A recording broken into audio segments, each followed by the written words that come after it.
Hello students of class 8th, welcome to your science class. Today we are going to cover the last part of your chapter 7th, conservation of plants and animals.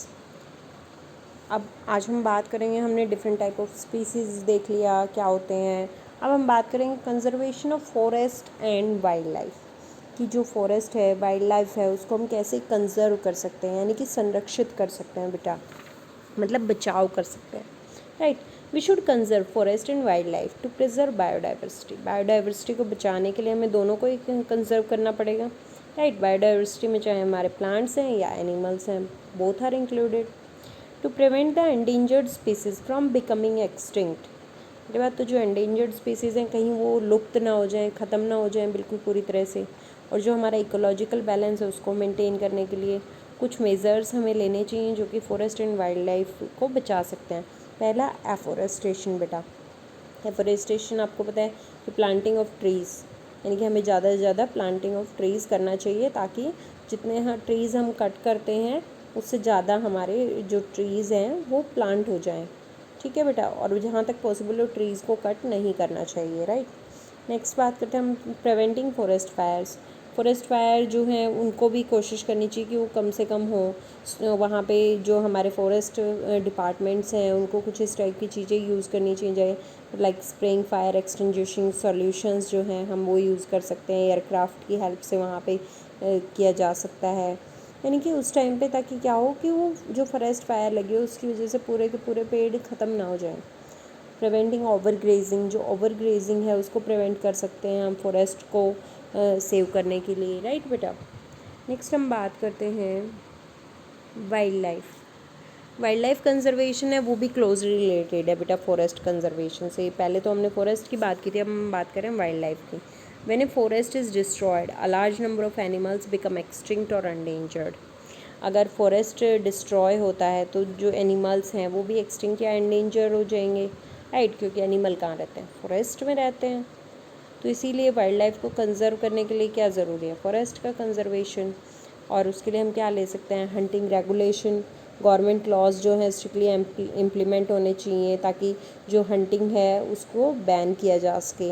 Habitat protection, जो natural habitat हैं वो preserve किए जाने चाहिए, such as biosphere reserve, wild life sanctuaries, national parks. अब हम one by one इनके बारे में बात करते हैं. प्रोटेक्टेड एरियाज़ बेटा. Protected areas are undisturbed habitats of wildlife, यानी कि अनडिस्टर्ब, बिल्कुल वो बाहर से बिल्कुल डिस्टर्ब नहीं होगी.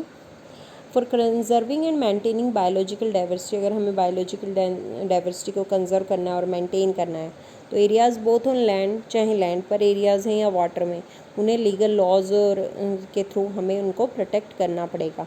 तो उसके लिए हम क्या क्या यूज़ करते हैं बेटा, नेशनल पार्क्स बनाए गए हैं, वाइल्ड लाइफ सेंचुरीज़ बनाई गई हैं. राइट, नेशनल पार्क क्या होता है वो देख लेते हैं हम. National park is a large area protected and maintained by the government. जैसे कि लार्ज एरिया है, बहुत बड़ा प्रोटेक्ट होता है और मेंटेन करती है गवर्नमेंट उसको, टू प्रिजर्व वाइल्ड लाइफ को प्रिजर्व करनी चाहिए. वेयर अदर एक्टिविटीज़, वहाँ जहाँ पे कि grazing, cultivation of crops allowed नहीं होता है, सिर्फ टूरिज़्म परमिटेड होता है, यानी कि कुछ टूरिस्ट वहाँ पे जा सकते हैं, उनको देख सकते हैं बस. Right, there are about 102 national parks in India. India में जो है 102 नेशनल पार्क्स हैं. Some well known national park जो हमारी कंट्री में, वो जिम कॉर्बेट नेशनल पार्क है बेटा, ये उत्तराखंड में प्रेजेंट है, जहाँ की मेनली टाइगर्स आपको पाए जाएंगे. काजीरंगा नेशनल पार्क असम में है, फॉर वन हॉर्न राइनोसॉर्स. गिर नेशनल पार्क गुजरात में है, for Asiatic lions. Kanha national park Madhya Pradesh, for tigers. Sariska national park Rajasthan, for tigers. ये हमारे कुछ नेशनल पार्क्स हैं बेटा. अब हम बात करते हैं वाइल्ड लाइफ सेंचुरीज़ की. It is an area which is strictly reserve for the protection of wild life. Strictly reserve है for the protection of wildlife in their natural habitat. There are about 500 wildlife sanctuaries in India. India के अंदर यहाँ पे कोई भी human activity allowed नहीं होती है. Some activities like harvesting of timber and collection of minor forest product are allowed. सिर्फ इतना ही अलाउड है बेटा. Wild life sanctuaries also provide safe habitat for some of the threatened wild animal. जो threatened wild animals है जैसे कि black buck, elephant, golden cat, pink headed duck, घड़ियाल, python and rhinoceros. Wild life sanctuaries are different from zoos. जो wild life sanctuaries होते हैं बेटा juice से डिफरेंट होते हैं, क्योंकि जो वाइल्ड लाइफ सेंचुरी है वहाँ पे एनिमल्स फ्रीली रहते हैं अपने हैबिटेट में, लेकिन जू है वहाँ पे वो केजेस में, उनके लिए जो गुफाएं बनी होती हैं या पिंजरे बने होते हैं उसी में उनको नेचुरल दिया जाता है, लेकिन एक अपना नेचुरल बिल्कुल बिना उसके रहना वो एक अलग चीज़ होती है। राइट बेटा, हमारे यहाँ पे 500 वाइल्ड लाइफ सेंचुरीज़ हैं। उनमें कुछ मेन हैं भरतपुर बर्ड सेंचुरी जो कि राजस्थान में प्रेजेंट है। यहाँ पे आपने सुना होगा सिबेरियन क्रेन्स जो आती हैं हर साल। Right, Chilika lake bird sanctuary Odisha में है बर्ड्स के लिए।